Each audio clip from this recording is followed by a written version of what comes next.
தரப்பில் இருக்கின்ற கேபினட் அமைச்சர் சந்திரசேகரன் தான் மேற்படி கூட்டங்களுக்கு தலைமை தாங்குகின்றார். ஆனால் இவர் அர்ச்சுனாவை கட்டுப்படுத்த தவறுகிறார் என்ற ஒரு குற்றச்சாட்டு இருக்கின்றார். நீங்க எப்படி பார்க்க? இல்லை, அர்ச்சுனாவை கட்டுப்படுத்த வேண்டிய தேவை அவருக்கு இல்லை. அர்ஜுனா கட்டுப்பாடாக நடந்து கொள்ள வேண்டிய தேவை அவருக்கு அவருடைய மெண்டேட்டின் படி இருக்கின்றது. அவர் ஒரு பாராளுமன்ற உறுப்பினராக நடந்து கொள்ள எதிர்வரும் காலங்களில் தவறினால் அவர் மிகுந்த சிரமங்களை எதிர்நோக்க வேண்டி வரும். எம்முடைய அந்த அமைதி, எம்முடைய நிதானம் இவற்றை அவர் ஒரு பொருட்டாக கருதாமல் தொடர்ந்து இவ்வாறு நடந்தார் இருந்தால் அவருக்கான தக்க பதிலடி கொடுக்கப்படும். பாராளுமன்றமாக இருந்தாலும் சரி, மாவட்ட அபிவிருத்தி குழு கூட்டங்களாக இருந்தாலும் சரி, கேள்வி கேட்கிறீர் என்ற போர்வையில் அதிகாரிகளையும் ஒரு முறை தவறி நடக்கின்ற செயற்பாடு தொடர்ச்சியாக இடம்பெற்று வருகின்றது. இதை நீங்க எப்படி பார்க்க? உண்மையில் அவர் அந்த அதிகாரிகளை கேள்வி கேட்பதற்கு முதல் தன்னை நோக்கி கேள்விகளை கேட்க வேண்டும். அவரை இந்த சாவச்சேரி மக்கள் ஒரு நம்பிக்கையின் அடிப்படையில் ஒரு பாராளுமன்ற உறுப்பினராக இன்றைக்கு அனுப்பியிருக்கின்றார்கள். உண்மையில் அவர்களுக்கு அவர் விசுவாசமாக நடக்கின்றாரா? அவர்களுக்கு விசுவாசமாக நடக்க முயற்சிக்கின்றாரா? அவர் ஃபேஸ்புக்கில் வரக்கூடிய கமெண்ட்ஸுகளை வச்சு தன்னை ஒரு பெரிய ஆளாக நினைத்து கொண்டிருக்கின்றார். உண்மையில் அவருடைய பாராளுமன்ற உறுப்பினர் பதவி என்பது அவருடைய ஊழலுக்கு எதிரான குரலுக்காக கிடைத்த ஒரு பரிசு. அதனை அவர் துஷ்பிரயோகம் செய்து வருகிறார் என்று தான் நான் சொல்வேன். அவர் அந்த சாவச்சேரி வைத்தியசாலைக்குள் செல்வதற்கு தடை எதுவும் இல்லை, அந்த வளங்களை அபிவிருத்தி செய்வதற்கு தடை எதுவும் இல்லை, அதை முன்னேற்றுவதற்கு தடை இல்லை. ஆனால் இன்று அது நடந்திருக்கின்றதா? ஆகவே அந்த விடயமாக பார்க்கும்போது அர்ச்சுனா தவறிழைக்கின்றார் என்று நான் சொல்வேன். சமூக ஆர்வலர்கள் சிலர் குற்றம் சாட்டி வருகிறார்கள். அர்ச்சுனாவின் பின்புலத்திலே என்பிபி அரசாங்கம் இருக்கின்றது. அதனால்தான் அர்ச்சுனா இவ்வளவு ஆக்ரோஷமாக செயற்படுகின்றார், இவ்வளவு பிரச்சனையை கிளப்புகின்றார். தமிழ் தேசிய நீக்கத்தை செய்வதற்காக என்பிபி பயன்படுத்துகின்ற ஒரு துரும்பு தான் அர்ச்சுனா என்று சமூக ஆர்வலர் சிலர் குற்றம் சாட்டுகின்றனர். இதை நீங்க எப்படி பார்க்க?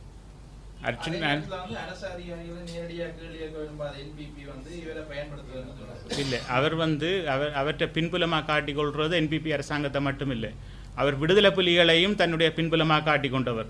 உண்மையிலே விடுதலை புலிகளுக்கு வேலை செய்தவர்கள், விடுதலை புலிகளுக்காக பாடுபட்டவர்கள், விடுதலை புலிகளுக்காக மரணித்தவர்களின் குடும்பங்கள் பற்றி நாங்கள் சிந்திக்க வேண்டும். உண்மையில் அர்ச்சுனா தன்னுடைய தகப்பனாரை பற்றி சொல்கின்றார். தாயார் பியர் ஊற்றி கொடுப்பார் தன் குடிக்கிறதுக்கு என்று சொல்கிறார். இப்படி ஒரு சம்பவம் அங்கே நடந்திருந்ததா? அப்படியானால் தகப்பனார் எப்படி மரணித்தார், அவருடைய மரணம் பற்றி அவர் சொல்ல தயாராக இருக்கின்றாரா?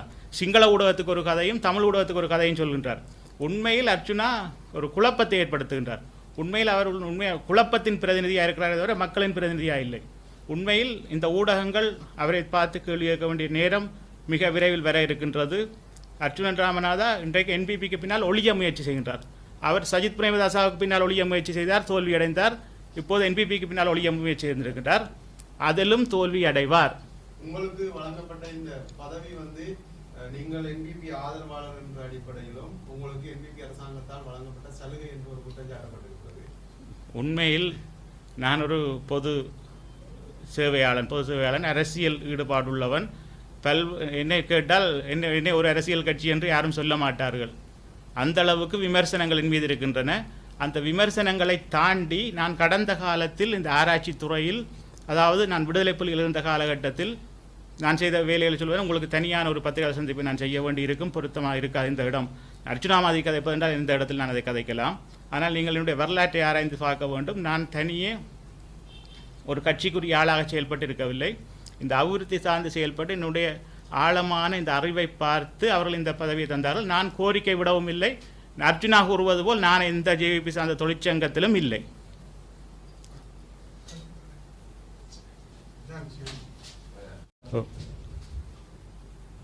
அனைவருக்கும் வணக்கம். நேற்றைய தினம் கிளிநொச்சி மாவட்டத்தில் நடந்த ஒருங்கிணைப்பு குழு கூட்டம் சம்பந்தமாக பல்வேறு வாத பிரதிவாதங்களுக்கு மத்தியில் நான் இந்த சந்திப்பை அவசரமாக நடத்த வேண்டிய சூழல் ஏற்பட்டுள்ளது. ஏனென்றால் எம்மிடம் கதைப்பதற்கு நிறைய விடயங்கள் இருக்கலாம், நாம் கூறுவதற்கு நிறைய விடயங்கள் இருக்கலாம். ஆனால் இதை பற்றி நான் இங்கு கூற முடியாது. இங்கே இருக்கின்ற ஃபைல்களை பார்த்தீங்கன்னா தெரியும், கடந்த கால நம்முடைய செயல்பாடுகள் அனைத்தையும் நாம் இந்த அபிவிருத்தி குழு கூட்டத்தில் கதைக்க முடியாது. அவற்றுக்கென்று ஒரு சில நெறிமுறைகள் இருக்கின்றன. நான் கடந்த அபிவிருத்தி குழு கூட்டத்தில் யாழ் மாவட்டத்தில் இந்த பனை அபிவிருத்தி சம்பந்தமான விடயங்களை முன்வைப்பதற்காக சென்றிருந்தேன். அன்றைய தினமும் வைத்தியர் பாராளுமன்ற உறுப்பினர் ராமநாதன் அர்ச்சுனா அவர்கள் அந்த கூட்டம் குழப்பப்பட்டது. உண்மையில் கேள்வி கேட்கிறேன் என்ற தோரணையில் அரச உத்தியோகத்தர்கள் ஒரு அவமதிக்கப்பட்டு அந்த கூட்டம் குழப்பப்பட்டது.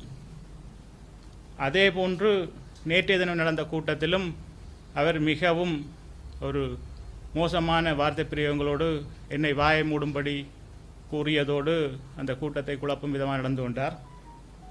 உண்மையில் நேற்றைய கூட்டம் ஒரு அமைச்சரவை அங்கீகாரத்துக்கு நாங்கள் செல்ல வேண்டிய விடயங்களை பற்றி தெளிவுபடுத்துவதற்காக, அதாவது மக்கள் மத்தியில் அதனை தெரிவித்துவிட்டு அந்த அமைச்சரவை பத்திரத்தை நாம் சமர்ப்பிக்க வேண்டியிருந்தது. மிக முக்கியமாக திக்கம் வடிசாலை சம்பந்தப்பட்ட விடயம், அதை பற்றி தெரிந்திருக்கும். கடந்த 15-20 வருடங்களாக மிகவும் பிரச்சனைக்குள்ளாகி கொண்டிருக்கின்ற ஒரு விடயம் ஒன்று திக்கம் வடிசாலை சம்பந்தப்பட்ட விடயம். அது கைமாற்றப்பட்டபடியினால் பல்வேறு நெருக்கடிகள் இருக்கின்றன அந்த தொழிலாளர்களுக்கு. நாங்கள் தை மாதம் அவர்கள் அந்த தொழிலை தொடங்க வேண்டியிருந்தது. அதனை விட இப்போது பனை தவிர்ப்பது தொடர்பான நடைமுறை, அந்த நடைமுறை நாங்கள் இப்பொழுது சொல்லியிருக்கின்றோம். பனை தவிர்ப்பது என்பது பனை வளர்ச்சிக்கான ஒரு அபிவிருத்திக்கான திட்டமாக இருக்க வேண்டும். தனியே பனை மரம் தவிர்ப்பது ஒரு பயன்பாட்டுக்கான விடயமாக இருக்கக்கூடாது. ஆகவே 1975ஆம் ஆண்டு உருவாக்கப்பட்ட அந்த சட்டத்தில் சில நடைமுறை விடயங்களை நாங்கள் சட்டத்தில் மாற்றம் செய்வதற்கல்ல, அந்த சட்டத்தின் ஊடான நடைமுறை விடயங்களை முன்னெடுத்து செல்வதற்கு. ஏனென்றால் இந்த 40 வருடங்களாக அந்த சட்டம் நடைமுறையில் இல்லை.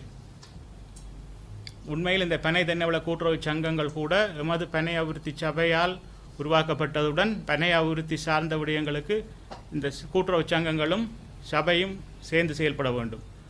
பல்வேறு விடயங்கள் புரிதல் இல்லாத சூழ்நிலையில் அவற்றை பற்றிய ஒரு புரிதலுக்காக உங்களுக்கு நிறைய ஆதாரங்களை காட்டலாம். உண்மையில் இந்த விடயம் உண்மையில் இந்த பத்திரிகையாளர் சந்திப்பு போதுமான நேரமாக இருக்காது. மிக முக்கியமான விடயம், நேற்றைய சபை அமர்வில் சமர்ப்பிக்கப்பட வேண்டிய விடயங்களை ராமநாதன் அர்ச்சுனா அவர்கள் வேறு காரணங்களை கூறி குழப்பியமை, உண்மையில் தவறான காரணங்களை கூறி குழப்பியமை, உண்மையில் அவர் ஊழல்வாதிகளுக்கு ஆதரவாக செயல்படுகிறாரா என்ற சந்தேகம் எமக்கு எழுந்துள்ளது. அத்துடன் இந்த விடயத்தை நான் பல்வேறு விடயங்களாக கூறாமல் நேரடியாக விடயத்துக்கு வருகின்றேன். இந்த நடைமுறை விஷயங்களில் சில ஒழுங்குபடுத்தல்களை செய்வதை நேற்றைய தினம் அர்ச்சுனா ராமநாதன் அவர்கள் பாராளுமன்ற உறுப்பினர் அவர்கள் மிகவும் மோசமான முறையில் நடந்து கொண்டு குழப்பியிருக்கின்றார். அவர் வைத்த குற்றச்சாட்டுகளுக்கு நான் அந்த இடத்தில் பதிலளிக்க அவரால் சந்தர்ப்பம் வழங்கப்படவில்லை. சபை நாகரிகம் கருதி நேரம் போதாமையாலும் சபை குறிப்பில் சில விடயங்கள் இடம்பெறக்கூடியவையாக இல்லாதபடியினாலும் நான் இதை பத்திரிகையாளர்கள் மத்தியில் தெரியப்படுத்த வேண்டிய ஒரு சூழ்நிலைக்கு தள்ளப்பட்டு இந்த பத்திரிகையாளர் சந்திப்பை நடத்துகின்றேன். அதாவது என்னால் தொடர்ச்சியாக பலர் பணி நீக்கம் செய்யப்பட்டது, பணி இடைமாற்றம் செய்யப்பட்டதாக அது ஒரு குற்றமாக அவர் கூறுகின்றார். உண்மையில் அரசு திணைக்களங்கள் வினைத்திறனான செயல்பாட்டுக்கு பணியிட மாற்றங்கள் மிக முக்கியமான ஒரு தேவை. தொடர்ச்சியாக 5 அல்லது 10 வருடங்களுக்கு மேல் எவ்வித காரணமுமின்றி ஒரே இடத்தில் ஒருவர் பணியாற்ற முடியாது.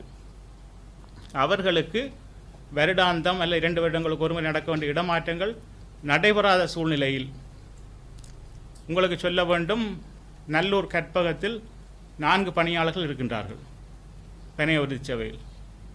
முல்லைத்தீவு மாவட்டத்துக்கு மொத்தமாக 2 பணியாளர்கள் இருக்கிறார், மாவட்டம் முழுவதற்கும். ஆக இந்த பணிகள் உண்மையில் நியாயமாக பங்கிடப்படவில்லை. அவர்கள் என்னை எதிர்த்து அந்த பணியாளர்கள் ஆர்ப்பாட்டம் செய்தது ஒரு அரசியல் பின்புலத்தில் ஒரு காலகட்டம் கடந்து விட்டது. கிட்டத்தட்ட 45-50 நாட்களுக்கு பிறகு நான் அந்த நிறுவன தேவையை கருத்தில் கொண்டு, கல்பட்டியில் உள்ள நிறுவனம் 2 அலுவலகங்கள் கட்டப்பட்டு ஒரு மாவட்ட முகாமைகள் இல்லாமல் இயங்கிக் கொண்டிருக்கின்றது. திருவோணமலை வரோதய நகரில் அங்குள்ள கல்லிறக்கும் தொழிலாளர்கள் அவர்களுக்குரிய தேவையை பூர்த்தி செய்யக்கூடிய அளவு மாவட்ட நிர்வாகம் நடைபெறவில்லை. அந்த இடத்துக்கு ஒரு மாவட்ட முகாமையாளர் நியமிக்க வேண்டும். இவ்வாறான சூழ்நிலையில் எமது நிர்வாகத்தை இலகுபடுத்துவதற்கு, அதாவது கடந்த 10 வருடமாக ஒரு மாவட்ட முகாமையாளர் கிளிநொச்சி மாவட்டத்துக்கு உள்ளவர் யாழ்ப்பாண அலுவலகத்தில் கிளிநொச்சி மாவட்ட முகாமையாளர் ஒரு ஆக்டிங் கடமையாக, அதாவது 10 வருடம் ஒரு ஆக்டிங் கடமை செய்ய முடியாது. ப்ரொடக்ஷன் மேனேஜராக இருக்கின்றார். அப்போ ப்ரொடக்ஷனை பற்றி அவர் கேட்டால் சொல்ல நான் ஆக்டிங் தான் செய்கிறேன், ப்ரொடக்ஷனில் நிறைய தவறுகள், அப்போ ஆக்டிங் தான் செய்கிறேன்னு சொல்லி அவரை வந்து கிளிநொச்சி மாவட்ட அலுவலகத்திலேயே கடமையை செய்யும்படி கூறியது. அவருடைய உண்மையான கடமை மாவட்ட முகாமையாளர். முல்லைத்தீவு மாவட்டத்திலிருந்து யாழ் மாவட்டத்துக்கு இடமாற்றம் கேட்டவருக்கு கொடிகாமத்துக்கு இடமாற்றம் கொடுத்தது. இது பழிவாங்கல் இல்லை, ஏனென்றால் அவர் யாழ்ப்பாணத்துக்குள்ள கிட்ட உள்ள ஒரு இடத்தை கொடுத்திருக்கின்றோம். இப்படி நிர்வாக செயல்பாடுகளுக்கு உண்மையில் தலையீடு செய்து அடுத்த வருடத்தில் நாங்கள் உண்மையாக ஆரம்பிக்க இருந்த திக்கம் வடிசாலையின் ஒரு நம்பிக்கையான விடயங்கள், அதாவது அந்த நிறுவனம் உமக்கு எதிராக செயல்பட்டிருக்கின்றது, இலங்கையின் 95% ஆல்கஹோலை பிரதிநிதிப்படுத்துகிற விற்பனை சந்தையை கொண்டுள்ள நிறுவனம் திக்கம் வடிசாலை ஒப்பந்தத்தை வைத்திருக்கின்றது. நான் இதற்கு பிறகு இந்த விடயங்கள் சொல்ல முடியாது, சில வேளை வழக்குக்கு செல்ல வேண்டி வரலாம். வழக்குக்கு சென்ற பிறகு நான் இந்த திக்கம் வடிசாலை பற்றி பேச முடியாது. எல்லோரும் கவனமாக கேட்டுக்கொள்ள வேண்டும். கடந்த 30 வருடங்களாக அரசியல் தலையீடு காரணமாக மூடப்பட்ட ஒரு நிறுவனம். அவற்றை மீள ஆரம்பிக்கும் போது அந்த நிறுவனத்திலிருந்து எனக்கு அச்சுறுத்தல்கள், அந்த நிறுவனம் சார்ந்தவர்களிருந்து அச்சுறுத்தல்கள், பல்வேறு டீல், அதாவது என்னை உடன்பட்டு போக சொல்லும்படி, அந்த ஒப்பந்தத்தை தொடர்ந்து நடைமுறைப்படுத்தும்படி பல்வேறு அரசியல் அழுத்தங்கள். இவற்றுக்கு மத்தியில் நான் அந்த நிறுவனத்தை அந்த பணியாளர்களுக்கு கொடுத்து எதிர்வரும் தைப்பூசத்தோடு அவர்களை தொழிலில் இறங்கி செயல்படும்படி ஒரு உத்தரவாதத்தை கொடுத்து அதற்கு நான் அமைச்சர் மட்டத்தில் 7 கூட்டங்களை நடத்தி இருக்கின்றேன் இந்த 2 மாதத்துக்குள். இவ்வாறான ஒரு விடயத்தை, ஒரு அற்பமான ஒரு பணியிட மாற்றத்தை காரணம் காட்டி தடுத்து நிறுத்தியமை ராமநாதன் அர்ச்சுனா செய்த ஒரு, இந்த பனை தொழிலாளர்களுக்கு செய்த ஒரு துரோகம் என்று நான் சொல்லுவேன். அடுத்ததாக அவர் சொன்னார், பகிரங்கமாக சொன்னார், நான் வந்து என்னுடைய தங்கச்சியை கணக்காளராக வைத்திருக்கிறேன். இது ஒரு மிகவும் பொய்யான பாரதூரமான குற்றச்சாட்டு. என்னுடைய உறவினர்கள் எவருமே பனை அபிவிருத்தி சபையில் இல்லை. அப்போ இப்படியான விஷயத்தை சொல்லிவிட்டு என்னை வாயை மூடு என்று சொல்கிறார். ஒரு நிறுவனத்தின் தலைவர் அந்த சபை நாகரிகம் இல்லாமல் கதைக்கின்றார் அவர். அப்போ இப்படியான விடயங்கள், எமது எதிர்கால இலக்கு நாங்கள் சொல்லியிருந்தோம், $2 லட்சம் எக்ஸ்போர்ட் நடந்திருந்தது எமது தரவுகளின் அடிப்படையில் கடந்த வருடம். அடுத்த 2025 ஒரு இலக்கு வைத்திருக்கின்றோம், $1.2 மில்லியன் இலக்கு வைத்து ஏற்றுமதிக்கான ஏற்பாடுகளை நாங்கள் செய்து கொண்டிருக்கும் போது இப்போது பல ஏற்றுமதியாளர்களிடம் கேட்கின்றார்கள், என்னிடம் ஊழல் இருக்கின்றது, என்னுடைய செயல்பாட்டில் பிழை, நிர்வாகம் பிழை, ராமநாதன் தடுத்திருக்கின்றார், எப்படி நீங்கள் இந்த ஏற்றுமதியை செய்வீர்கள் என்று. உண்மையில் 95,000 இருந்த இந்த பனை தொழிலாளர்கள் எண்ணிக்கை இன்றைக்கு 6,000 குறைந்திருக்கின்றது. வார வருடத்துக்கு ஒரு 1,500-2,000 பேர் தான் தொழில் செய்கிறதுக்கான எக்ஸைஸ் அனுமதிக்கு செயல்பட்டிருக்கின்றார்கள். நாங்கள் ஒரு 15,000 பேரை கொண்டு வருவதற்கான முயற்சியில் ஈடுபட்டிருக்கும் போது அர்ஜுனன் ராமநாதன் இந்த நடவடிக்கை, இவருக்கு ஊக்கம் கொடுப்போர் நடவடிக்கை இந்த தொழிலை முற்றாக அளிக்கும் நிலைக்கு தள்ளப்பட்டிருக்கின்றது. இந்த டிசம்பர் மாதத்துக்குள் நாங்கள் செய்ய வேண்டிய வேலைக்காக கடந்த யாழ் மாவட்ட அபிவிருத்தி குழுவில் இந்த தகவலை கொண்டு போயிருந்தோம். அவரின் ஆர்ப்பாட்டம் கலோபரங்களுக்கு மத்தியில் அரசாங்க அதிபர் நம்முடைய பிரச்சனையை முன்னெடுக்கவே இல்லை. நான் அரசாங்க அதிபரிடம் கடுமையான கண்டனம் தெரிவிச்சிருந்தேன். எனக்கும் அவருக்கும் அவருடைய அலுவலகத்தில் பெரிய வாக்குவாதம் நடந்தது, இங்குள்ள ஊடகவியலாளர்களுக்கு தெரியும்.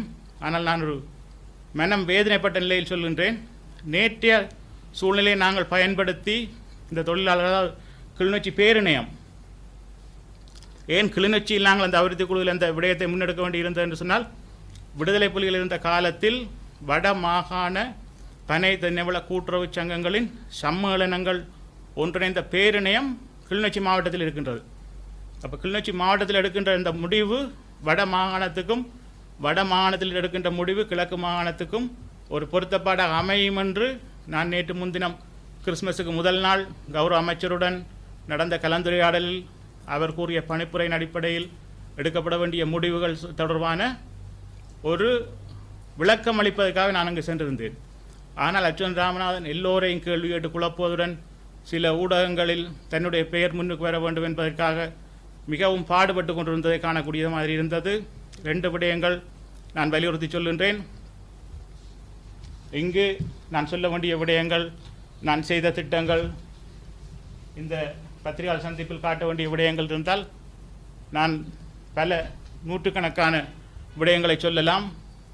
ஒரு 40 கருத்திட்டங்களை நான் முன்மொழிந்து அடுத்த கட்டத்துக்கு கொண்டு போயிருக்கின்றேன். இந்த தென்னை ஆராய்ச்சி நிலையத்தோடு ஒரு புரிந்துணர்வு உடன்படிக்கைக்கு வந்திருக்கின்றோம். முதல் முறையாக இந்த பனை ஆராய்ச்சியின் அடுத்த கட்டத்துக்கு பனை உற்பத்தியை கொண்டு போவதற்காக. அடுத்ததாக இந்த கிழக்கு மாகாணத்தில் கடந்த 10 வருடங்களாக பழைய தலைவர்கள், பழைய பொது முகாமையாளர் எல்லோருடைய கையொப்பங்களுடன் வழங்கப்படாமல் இருட்டடிப்பு செய்யப்பட்ட இந்த சான்றிதழ்கள், அச்சடிக்கப்பட்டு வழங்கப்படாத சான்றிதழ்கள், இவற்றை வழங்குவதற்கான வேலைகளை நான் முன்னெடுப்பதற்கான நடவடிக்கைகளை முன்னெடுத்திருந்தேன். அர்ச்சுனன் ராமநாதனுடைய இந்த அவதூறு, பொய், இந்த ஏமாற்று விதமான கருத்துக்கள் மக்களை சென்றடைந்திருப்பதால் நான் மிகுந்த மன உளைச்சலுக்கும் இந்த பணியாளர்களுடன் தொடர்ந்து இந்த வேலையை முன்னெடுக்க முடியாத ஒரு இக்கட்டான சூழ்நிலைக்கும் ஆளாயிருக்கின்றேன். நம்முடைய சங்கங்கள் இதனால் பெரிய பாதிப்பை அடைய போகின்றது. முழு விடயங்களுக்கும் அர்ச்சுனன் ராமநாதா பதில் சொல்ல வேண்டும், பொறுப்பு கூற வேண்டும். நான் சட்ட ஆலோசனையை பெற்றிருக்கின்றேன். இந்த பனை அபிவிருத்தி சபை சார்பாக அவர் சொன்ன குற்றச்சாட்டுகள் தொடர்பாக அவர் நிரூபிக்க தவறும் பட்சத்தில், அவர் இந்த குற்றச்சாட்டு ஒன்றையாவது நிரூபிக்க தவறினால் அவர் முழு குற்றச்சாட்டு நிரூபிக்க வேண்டும். என்னுடைய தங்கை அங்கு வேலை செய்கிறார் என்று பொய்யான குற்றச்சாட்டை சொன்னதை நிரூபிக்க தவறும் பட்சத்தில் அவர் மன்னிப்பு கேட்க வேண்டும். ஆனாலும் அவர் மீது சட்ட நடவடிக்கை எடுக்க தயாராக இருக்கின்றோம். 1000 மில்லியன் ரூபாய் அவர் மீது வழக்கு தொடுப்பதற்கும் நான் அந்த சட்டத்தரணியூடாக கோரிக்கை பத்திரம் அனுப்புவதற்கும் தயாராகி வருகின்றேன். இனி இவ்வாறான விடயங்களை அவர் சபைகளில் செய்வாராக இருந்தால் அவர் பாரதூரமான பின்விளைவுகளை சந்திக்க வேண்டி வரும் என்பதை நான் உறுதிபட தெரிவித்துக் கொள்கின்றேன். இதேவேளை